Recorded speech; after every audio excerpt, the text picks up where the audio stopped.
New Orleans Saints second-year quarterback Jake Haener is reportedly set to be the team's starting quarterback on a Sunday, and now he has a massive opportunity ahead of him. We got all of that and a little bit of lagniappe for you on today's episode of Locked On Saints.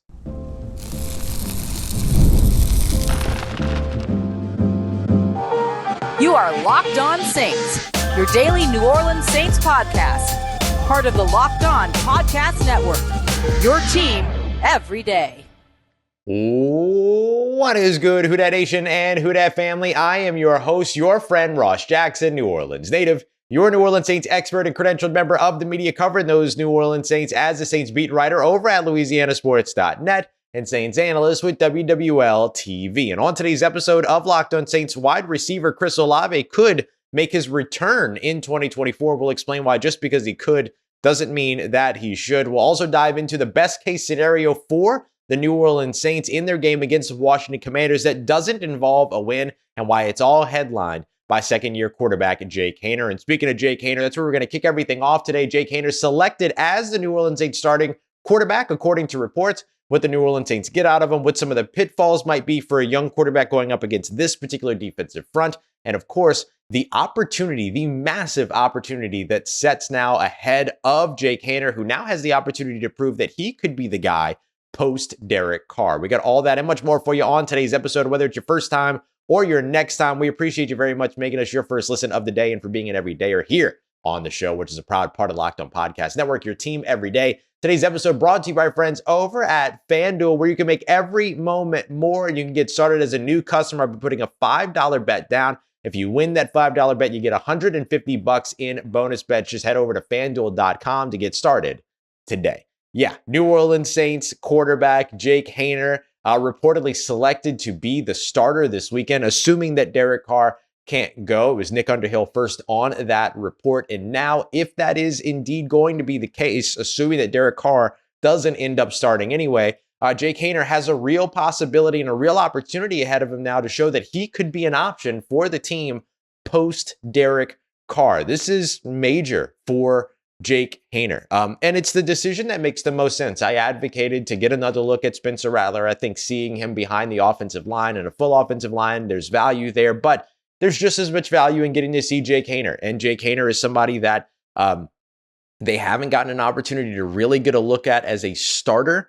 They've seen him start games in the preseason, but even during those preseason practice weeks, A, you're not really putting in your full offense. B, you're splitting those reps so heavily between the two quarterbacks that you don't really get to install a game plan with a single quarterback. Now, I think that where the New Orleans Saints might have done themselves a bit of a disservice is that, according to folks that I've talked to with knowledge of the situation, they genuinely did split reps between Jake Haener and Spencer Rattler all throughout the week. It feels like that's something that shouldn't have been done. Like, that feels like what it should have been was make the decision on Tuesday, which Darren Rizzi said, interim head coach Darren Rizzi said was initially going to be the situation, and then roll with a quarterback and get that quarterback prepared as if they were going to be the starter. But if you genuinely did spend all that time splitting reps, then it does make things a little bit tough, or not necessarily tough, but it does diminish a little bit of the opportunity here for Jake Haener, who could have had that entire week instead to get ready. We'll see what they do on Friday, if they continue to split those reps, or if, because they expect to announce that Jake Haener is going to be the guy, if they just give Jake Haener the reps. But I do think that giving him as many reps as possible from here forward is very important for the New Orleans Saints. But I think they should have started that process much earlier in the week. But nevertheless, that's a New Orleans Saints decision. That's not a Jake Haener decision. Haener simply has to work with what he's got. And so what do the Saints have in Jake Haener? Well, you're going to get an opportunity to see a guy with a really quick trigger, that's a fast processor, and that can extend plays. And I think that all three of those things are things you're going to need in this game. The Saints don't have their top wide receivers. Their top running back is sick. They don't have their top offensive weapon in Taysom Hill for the rest of the season, who we'll update you on a little bit later on today. But Haener's going to have to work with what he's got. And so I think that being able to do all those things, right? Be able to process quickly, read the defense, be able to have that quick trigger. He's a very decisive playmaker in terms of getting the ball out, getting the ball to his, distributing the football, all those other things. Doesn't linger on those decisions very much. And he can extend plays. They can run the play action rollout game with him. He can get a little bit loose in the pocket and all those other things. He's not somebody that's going to be maybe a designed run guy, but we'll see. We didn't think of Derek Carr as a design run guy, and they've done that with him several times throughout the season so far, including, of course, the play where he got hurt. So, Jake, don't dive if you don't need to dive.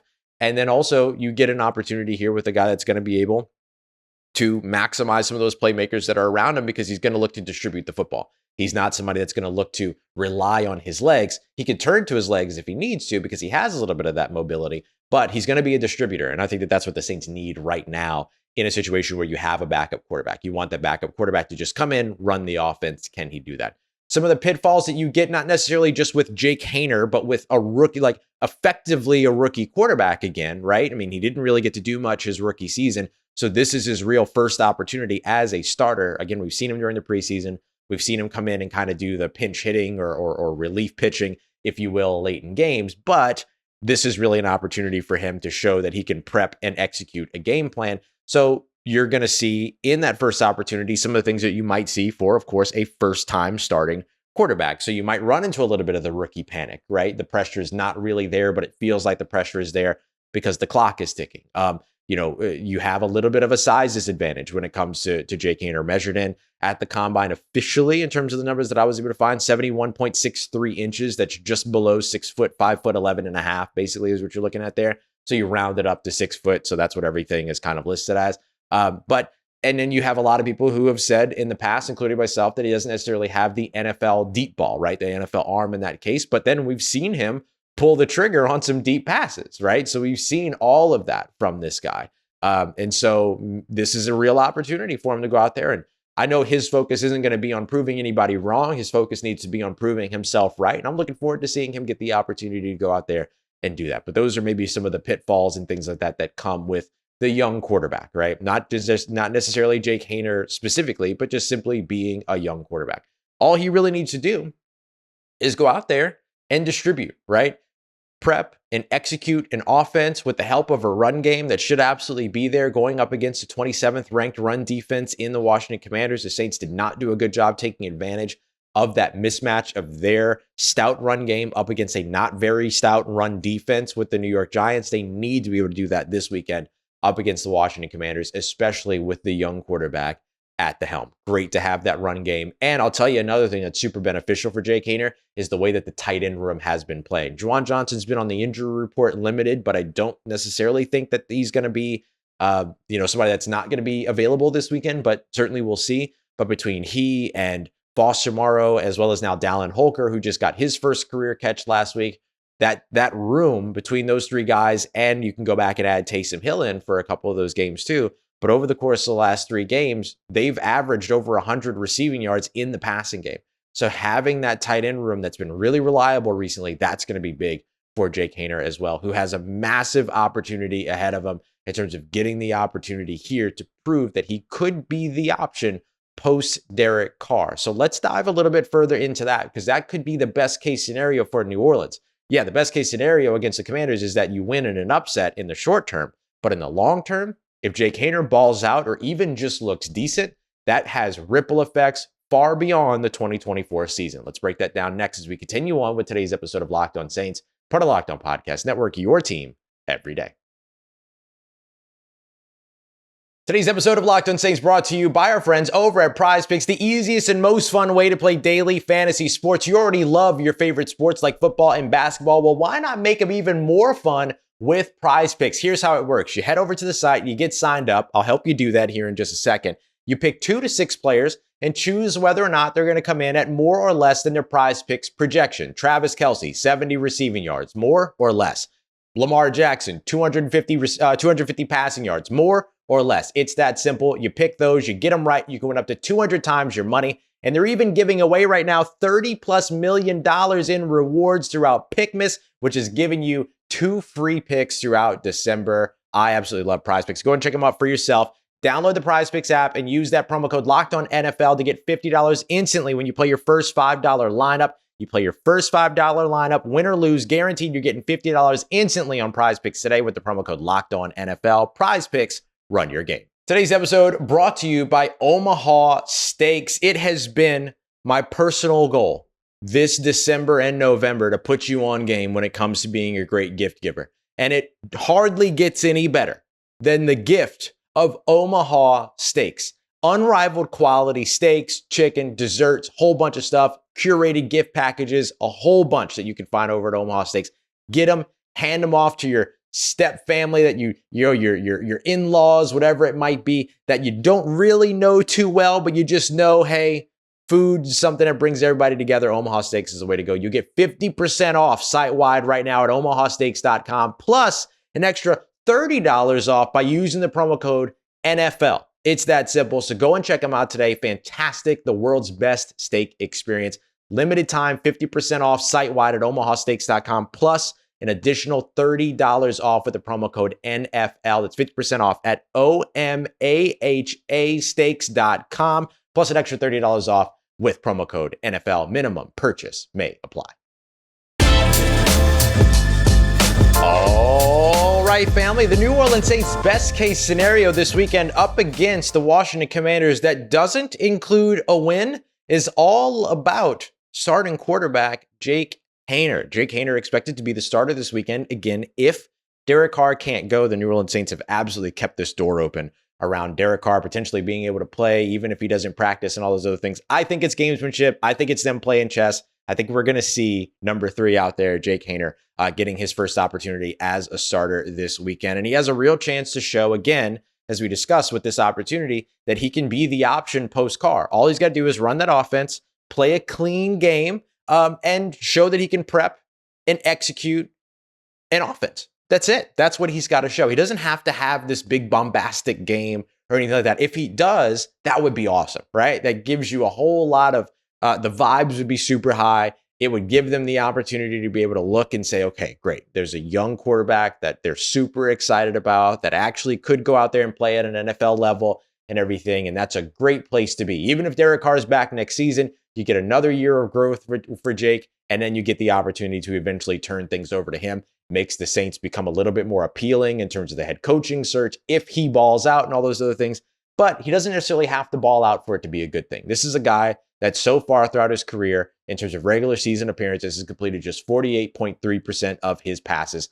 And again, those are all in relief pitching, right? That's all him coming in the second half up against Los Angeles Chargers, or coming in for the final drive up against the Denver Broncos, which, by the way, he completed 3 of his 4 passes and threw a touchdown in that game up against Denver's defense. But then also, or up against a lighter version of Denver's defense. But also, you've seen him go in late in games like we saw last week, to where he went in relief of Derek Carr and all those other things. So big difference between going in when you get called in because of injury versus being able to actually prep an offense. And again, I think the Saints might have done him a little bit of a disservice by not making the decision early on in the week and allowing him to go out there and practice all throughout the week. Because as I've been told, they genuinely did split those reps. So showing that he can prep is going to be something that maybe he gets a better opportunity to do next weekend. But if he shows out well this week, despite not getting a full true week to prep an offense, then that's a great thing that he can do. That's a great showing by him.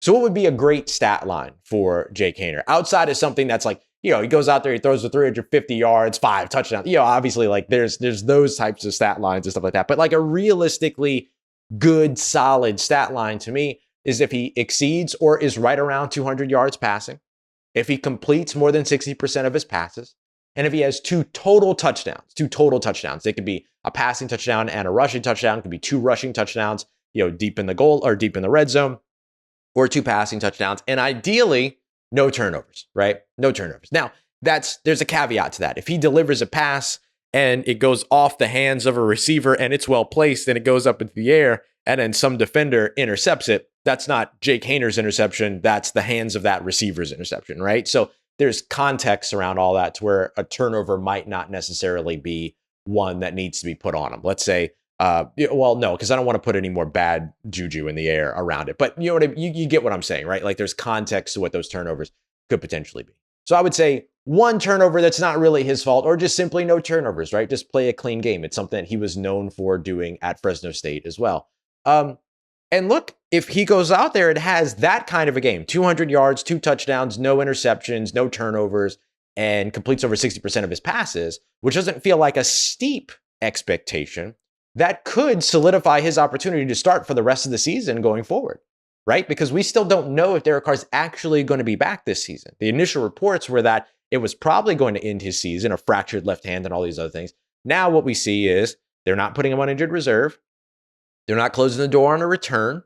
They do think that there's a chance that he could potentially play in a week where he doesn't practice, but none of that actually says, yes, we think he will be back this year. No one's actually said that, right? So there's a chance that Jake Haener goes out there up against the Washington Commanders and earns the starts for the rest of the season. Here's why. Here's another reason why, right? Beyond what the performance is. But here's another reason why. Green Bay, low expectations in that game going in, right? For the Saints, plus the weather factor, all those other things. So going into Green Bay and losing for Jake Haener does not, in my opinion, impact the value that would initially be established, right? The cash that he could build over the course of this game against the Washington Commanders. Then you have the Las Vegas Raiders at home. You'd love for that to be Derek Carr so that Derek Carr gets the opportunity to go up against his former team and everything here in the Superdome. Would love to see him back for that. But if he can't go, that's a great matchup for Jake, right? Great matchup. It's a little bit of a weaker team. It's not the Washington Commanders, but it's a team that you should beat. And so can he go in there and have, and I've said this from the very beginning, one thing that you never, ever, ever lack when it comes to Jake Haener is confidence. So can he go in there with the confidence to beat up on a lesser opponent? You'd love to see that. Then lastly, you wrap up the season up against Tampa Bay Buccaneers, which is an opportunity to get to see Jake Haener versus a division opponent. You got your chance to see Spencer Rattler against a division opponent early on in his first start up against the Atlanta Falcons in week 6. So that's all of that to say that this is a real chance for Jake Haener for 2024. But the best case scenario also has ripple effects beyond 2024. Just like we discussed with Spencer Rattler, if Jake Haener goes out there and looks really good up against the Washington Commanders, it also sets up ripple effects that he could take advantage of rolling into 2025, right? The expectation is that Derek Carr will be back in 2025. Why? The New Orleans Saints are $60 million over the salary cap. They can't cut him in the way that you could just cut him and deal with the dead cap situation like you saw from Denver, like you saw from New York, like you've seen from others. They're not in the situation to do that because those teams were under the salary cap going into the next year. The New Orleans Saints are very much not. So the only way to really be able to part ways with Derek Carr is to have him reduce his salary and then move on from him. But he has absolutely no reason to do that for the New Orleans Saints.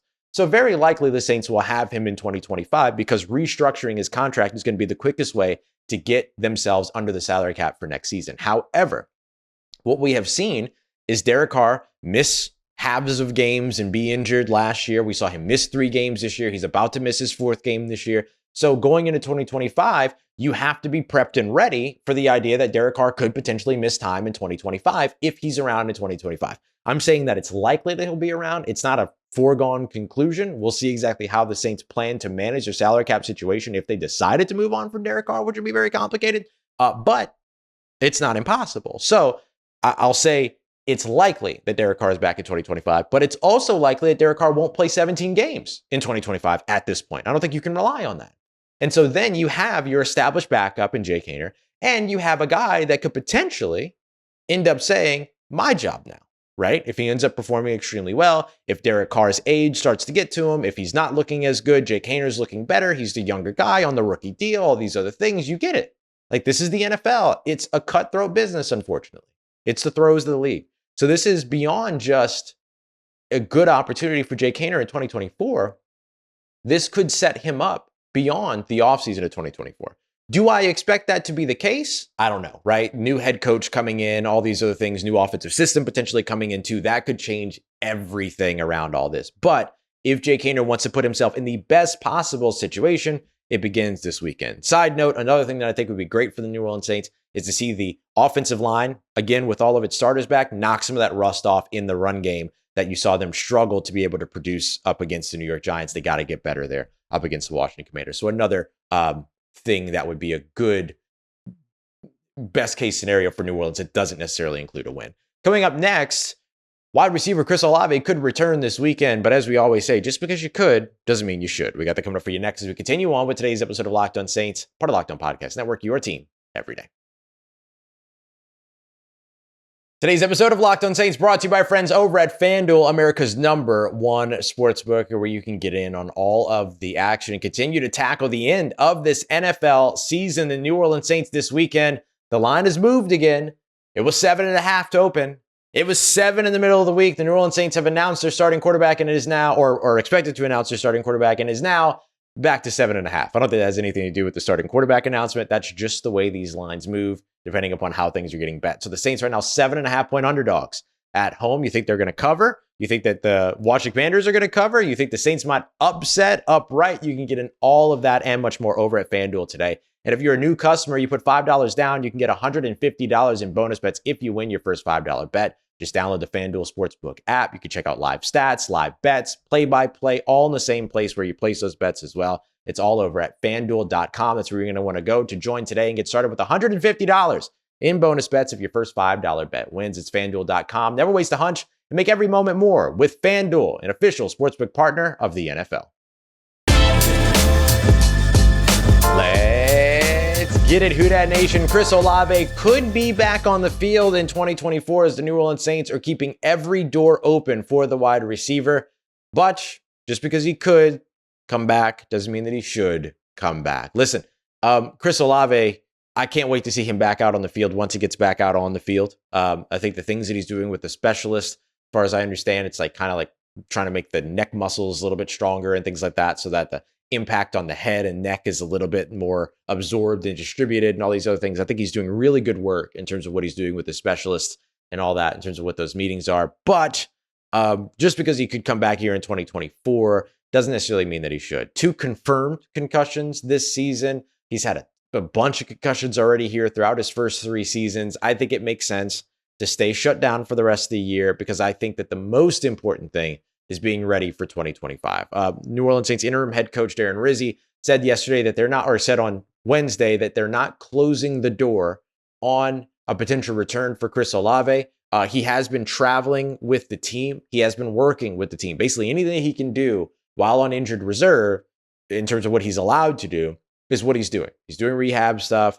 He's in the meetings that he's allowed to be in. He's doing the weight room stuff that he's allowed to do. He's around the team. He was observing practice yesterday on Thursday, traveled with the team for the New York Giants game or the game against the New York Giants.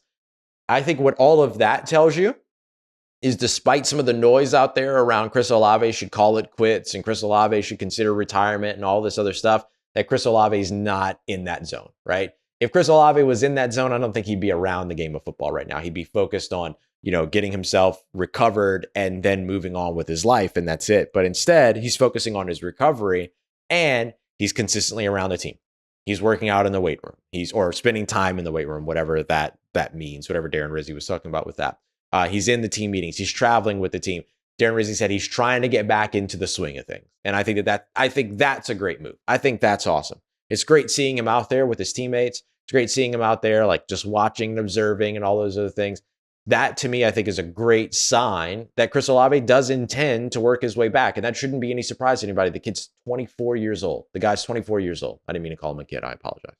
But the guy's 24 years old. You know what I mean? He's got so much ahead of him. He's got a lot of NFL time ahead of him as well. And especially if he can get this concussion situation figured out earlier rather than, kind of later, right? Going another year of dealing with this whole situation and everything, then it sets him up for a much better career, much better life post NFL and all those other things too. So I think getting ready for 2025, that's got to be the priority for Chris Olave. Continue to be around the team, continue to do all the things that you need to do and everything. But I think rushing to try to get back on the field in 2024 isn't a necessity for him, but we'll see. We'll see. Maybe play one game in 2024 so you feel good in the offseason going into 2025 and everything like that. But man, it would just be so, I imagine, frustrating for him. It would be so as well, like, what's the word that I'm looking for? What's the emotion that I'm feeling? I'm trying to check in, but I can't find the word for it. Maybe, I don't know, sad, right? Like it starts with the word that I'm thinking about starts with a D, but sad to see him go out there and suffer another concussion or suffer some other injury or something like that. Better to just, I think, take the offseason, continue to work on those areas of the body that will help with absorbing some of those hits, take some of the pressure off the concussion, the head, the brain, all the neck, all those other things. And then just get ready for 2025 and come back with a vengeance in 2025. Him and Rashid Shaheed and potentially Taysom Hill all get that opportunity together. Those guys get to have each other's back all throughout like rehab over the offseason and working out and everything and trying to get back out on the field. I think that's a really strong opportunity to build the bond to those wideouts and all that, potentially even add another wide receiver this offseason, all those things too, and then get ready to come back in 2025 with a little bit less attention, a little bit more prep, a little bit more recovery, all those other things, and then get ready to take 2025 by storm. I think that's what I would do if I was Chris Olave. But of course, I'm not Chris Olave. Like, Chris is a grown man. He gets the opportunity to make his own decisions. So we'll see exactly which way they go. But the Saints are keeping every option on the table, including a potential return here in 2025. We'll see, or 2024. We'll see if that happens. One guy that could be making his return to the field this weekend is defensive lineman Tanoh Kpassagnon. Now, this to me is one of those kind of underrated things the New Orleans Saints have missed on the entire year, is the versatility on their defensive line in terms of being able to move a guy around that can have real good impact on the inside and the outside. Cam Jordan's done a good job there, but Tanoh Kpassagnon is somebody that just really perfected that in this system last year and had those big impacts. The defensive line of he and Brian Brzee on the inside was so effective for New Orleans at the end of last year with Cam Jordan and Carl Granderson over on the outside. Now you add Chase Young into that configuration, who said that he has been pass rushing the best he has in his career. He knows that the sack numbers aren't where they are, but also the pressures. He's a top 5 guy in the NFL when it comes to pressures generated.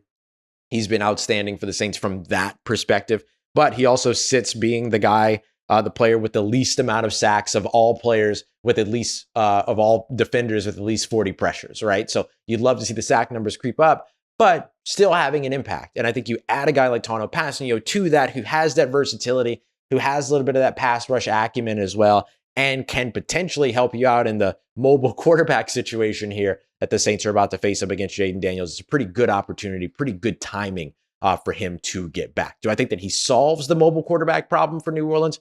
No. Do I think that every team in the NFL has a mobile quarterback problem? Yes. But that's beside the point. I do think that Tanoh Kpassagnon does give the New Orleans Saints a little bit of a boost on the defensive line going into this game. Not world changing, but a little bit of a boost going into this game because, man, he's a really talented player. I know a lot of people in the NFL circles that were shocked to see Tanoh Kpassagnon return to the New Orleans Saints on the contract that he returned, because they believe that he could have gotten more out on the market. But those are experts and everything outside of the guys that actually negotiate the contract. So, it remains to be seen if that's true. But a lot of people very high on Tanoh Kpassagnon. It'd be good to have him back on the field for the New Orleans Saints. And then finally, got a little update for you here on Taysom Hill. Taysom Hill expects a full recovery from surgery. Now, what exactly does that mean is my question. He posted on Instagram Thursday night that he was indeed going to have surgery. No shocker there, right? ACL damage, additional knee damage, according to reports, and all those other things too. Not a great situation for a guy that is somebody that takes a lot of hits, 34, going to be 35 years old by the time he returns to the game, all those other things. But that's my question. Does he return to the game? Because making a full recovery from surgery is not equal to making a return to a football field, right? So I'm very interested to see exactly what happens with Taysom Hill over the course of this offseason. But he is undergoing surgery. He was so grateful to New Orleans Saints fans. He thanked New Orleans Saints fans before Anthony Davis thanked New Orleans. One of the things that he was reflecting on in that Instagram post was people chanting his name while he was hurt. It was a really touching moment, really cool moment as well. So obviously he's very disappointed by the injury and everything, but is going into surgery and expects to see a full recovery. We'll see, though, if that means a return to the field as well. I think those two things are going to be two different questions. And so we'll find out, or two different answers. Not two different answers. They are two different questions. They could be the same answer. But we'll see what happens with Taysom Hill over the course of the offseason. But obviously, we wish him luck with all the surgery and a speedy recovery as well. All right, y'all.